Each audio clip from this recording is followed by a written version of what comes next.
গত অর্থ বছরে 789টি উন্নয়ন প্রকল্পের সন্তোষজনক বাস্তবায়ন হয়নি। এর মধ্যে 292টির আর্থিক ও 287টির বাস্তব অগ্রগতি সন্তোষজনক ছিল না।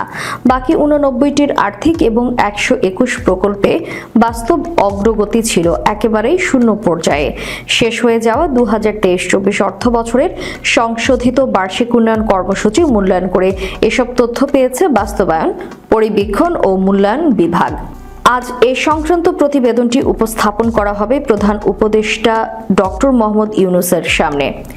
রাজধানীর শেরেবাংলা নগরে অনুষ্ঠেয় জাতীয় অর্থনৈতিক পরিষদের বৈঠকে সভাপতিত্ব করবেন তিনি। সেই সঙ্গে চলতি অর্থ বছরে এডিপি থেকে 49,000 কোটি টাকা বরাদ্দ কমিয়ে 2,26,000 কোটি টাকার সংশোধিত এডিপি অনুমোদন দেওয়া হবে এ বৈঠকে। প্রকল্পগুলোর এই অবস্থান নেপথ্যে 11টি কারণ চিহ্নিত করা হয়েছে প্রতিবেদনে। এগুলো হলো অর্থ ছাড় না হওয়া, দেরিতে অর্থ ছাড় হওয়া, ভূমি অধিগ্রহণে জটিলতা, দরপত্র আহ্বানে দেরি এবং দরপত্র রেসপন্সিভ না হওয়া।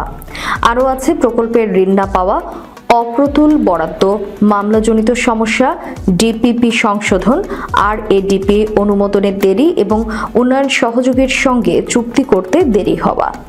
এই প্রসঙ্গ জানতে চাইলে IMEDর সাবেক সচিব আবুল কাশেম মোহাম্মদ মহিউদ্দিন রোববার যুগান্তরকে বলেন, জবাবদিহিতার অভাবে বছরের পর বছর একই ঘটনার পুনরাবৃত্তি ঘটছে।